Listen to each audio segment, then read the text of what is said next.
And then the challenge is not only at the comprehensive level for you to understand certain complex concepts, principles or theories. It is also challenging for you to present those complex ideas in a very comprehensible manner to the readers.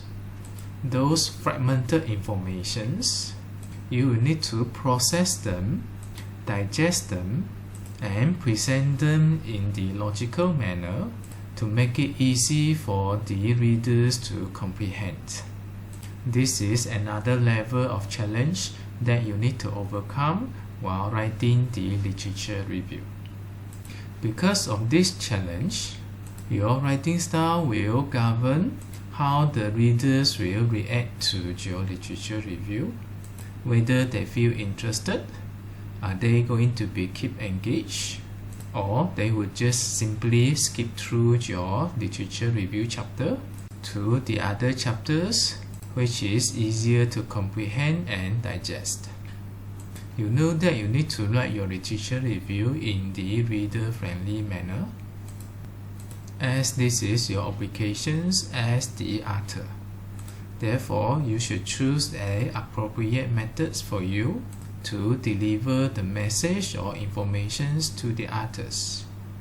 Now back to the two methods that we have discussed, which is the concept-centered or the author-centered. I would say that most of my students, which I observe, they prefer to write in the author-centered method. The author-centered writing method, it will sound something like this. Author 1 studied something, he found that. And then later, it is followed up with another author, which author 2 claimed something else. And then next, probably in the next paragraph, author 3 experimented something and observed that. And probably later, you will see author 4 who modeled what, discovered what. This will go on, and there will be another author, author 5, investigated what, and he concluded what. Imagine you put all these pieces together in a literature review. You will see as is a list of the author, what they did. And in most of the time, we don't see the connections between what the authors 1 found, what did the author 2 claim, and so on and so forth. The linkage between the content or the informations are not that strong, and this again will end up to be very fragmented informations to the readers. Some more, you have the authors from all over the world. There will be a lot of names which you never encounter of, because this name never appear in your daily life. Whenever this kind of name appear, yes, you are doing the citations, giving credits to that particular author, but it doesn't mean significance to the reader. As for the reader, those names are another new words, which they either need to memorize it or just to ignore it. This will train the reader to skip some part of your statement while reading another part of your statement. Your reader will be like engaged and disengaged alternatively and trying to get the pieces together by their own effort. There will be very little guidance given by you, connecting the points, making storyline between the developments, and the reader might not be able to see the significance of the informations that you have provided. Also, when you write in this manner, it is like reporting different contributions and different tasks by different person without much connections to the reader. To be frank, most of the reader are not really interested of who is doing what. Only until that particular things or contributions given by a person which is really significant that the reader cannot ignore and the reader would like to know more about it, then the reader will look for the author. What I'm saying that is, knowing the author is not the first option to the reader.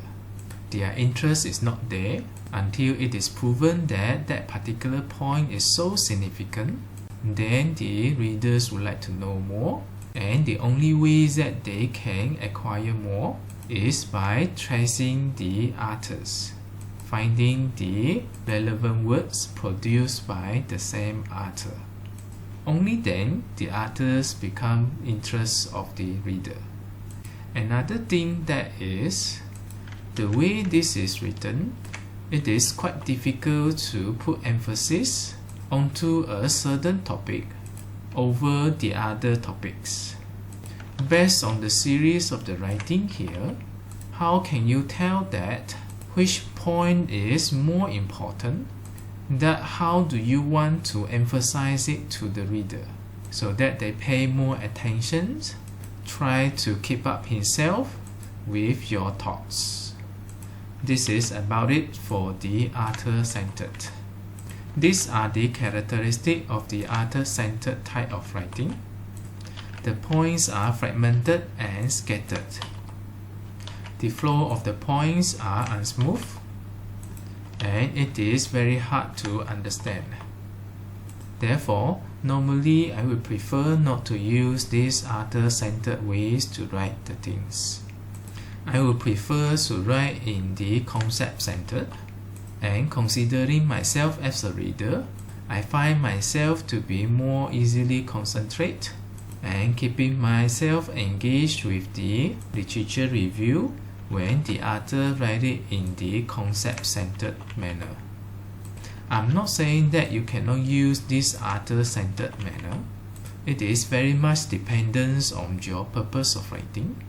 For example, you are dealing with a significant breakthrough at certain point throughout the history where this author has contributed significantly, something like revolutionized the entire development of the technology, or leading to a significant change in the course of the directions in terms of the research approach, or something equivalently significant, which you're going to expect most readers who are interested with this field are likely going to search for that particular person, or this particular person is the ancestor of certain technology, which nearly everyone in this field at least should know this person.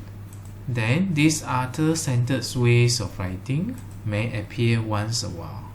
This is on basis that you will expect the influence of that particular author is more significant, and he might be the key persons within the development of that particular research field. Then under this kind of circumstances, author-centered ways of writing can be applicable. Only that you cannot use every author in the ways that you write as the author-centered, due to the disadvantage of unsmooth flow of point, and it is very hard for the reader to stay focused on the concept you would like to deliver. Although the author-centered ways of writing is much more easier than the concept-centered ways of writing, because you can review the paper one by one, having one research articles to contribute to one paragraph, and once you have collect sufficient paragraph, then you start doing the arrangement, who comes first, who comes later, and then somewhere along the way of your research, you found new articles, and then you can just simply add in a new paragraph somewhere within your literature review without significantly affecting the flow of the ideas, and that gives you adequate pages of the literature review. I would say this is an easy way for you to do the literature review, but it is not effective. Then how about the concept-centered of writing ways? How it is being done? These are a few examples how you can do for the concept-centered. For example, when subjected to the load, the specimen behaved so and so. The response was due to what? This subsequently led to what observations? And then probably a discussions. The increase of what will lead to a significant reduction of what? And then the efficiency may be improved by what? What you can see here, now the others is no longer appear in the early sections of your sentences. Nevertheless, you are still doing the citations, which appears at the end of the sentence, usually before the full stop. You are still giving credits to the authors who have made the contributions, offering good findings to the pool of knowledge, and you still allow the readers to trace the informations, as there will be details given in the reference list at the end of your thesis. In the case that the readers would like to know more or would like to trace the authors, they may refer to the reference list and looking for the respective papers from the internet. What you see here, there is a good connections between the points to points. There will be a storyline, and this helps the readers to understand. The reader do not need to keep himself engaged and disengaged continuously, jumping in and out, reading some text and ignoring some text. The reader will expect every single sentence that you make in the literature review has its own purpose and is relevant to your research study. Also, when you want to make the concept-centered writing style, it is easier for you to emphasize something. The readers will be able to see the significance of certain points over the others. This is the advantage of the concept-centered writing. The points are more well organized. There will be good linkage between the points, and it is easily understood. I see a lot of students that are doing in the author-centered way. The reason being is they have a wrong perceptions about the literature review. Probably nobody teach them the main purpose of the literature review. They just observe how their seniors or how the other thesis samples would write it, and they try to mimic the writing style of the literature review without knowing the actual purpose behind it. And let's say now you have written your literature review in the author-centered manner, and then you manage to get your postgraduate study, and then your juniors will have a sample of your thesis, seeing how you address your literature review, and still nobody teaching them, or they do not know that they are not aware of how to do the literature review, and they may feel that doing the literature review is so easy, and this approach of doing the literature review will bring from one generation to the next generation. With that, you will see a majority of the students end up with the author-centered of writing style. I would strongly recommend you to use this concept-centered writing style. You will see yourself feeling more interested while you're doing the literature review. And you will also see yourself always stay focused on the concept rather than so distracted by who is actually doing what. Having those concepts digested, it is actually helpful for you to build up the strong fundamentals for you to proceed with your research study.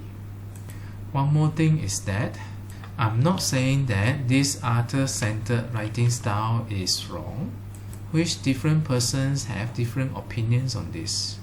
Some are due to their upbringing in their research stage. Somebody is promoting this method to them, and then they bring this culture from generations to generation. Personally, I'm looking more towards the practicality, staying focused of the purpose. And as a reader, I find myself to having difficulty with the literature review when the author write in this manner. You may be disagree with me on this matter. This one is still okay, and this is normal. Different people have their own writing style. What I am recommending here is the one that I feel more comfortable with in writing the literature review. Try this out and observe the difference. Observe how your supervisor will respond to your literature review. Observe how your examiner will respond to your literature review. And if you are submitting the manuscript for some conference papers or journals papers, probably you can observe how the reviewer will respond to your literature review. You know that you can also publish review articles in journals or conference papers. In fact, I see these submissions to the journals papers and conference paper. It is also a very good process of learning, as you will get the comments from the reviewer specifically towards your works, giving you recommendations and comments to help you to produce a better work. And you can choose to submit those journals papers which are free, where you do not need to pay anything, and you will get constructive comments by the reviewers for free as a free teacher. I see a lot of reviewers, as they are mostly constitutes of the academicians. They are very willing to give you constructive comments. Personally, I submitted several journals papers, and nearly every time I receive the comments from the reviewer. Their comments are quite valid and sometimes are critical. It helps you to identify the blind spots and anything that you do not know, pointing out certain things that where you can improve. Then it will be up to you to find solutions for the improvements. Therefore, maybe try this out. If you do not have anybody to guide you step by step how to construct a good literature review, then you do a lot of try and error submitting to any journals papers.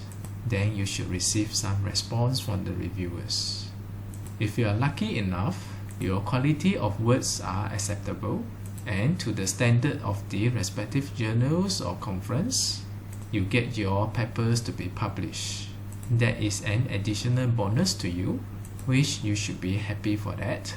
At least you know that what you are doing is on the right track. Therefore, I would recommend to you, never forbid yourself from learning and always be humble of learning new things, even though this new thing sometimes overrules what's your prior understanding. Hear it out, and if you feel worth it, try it out and you see the differences.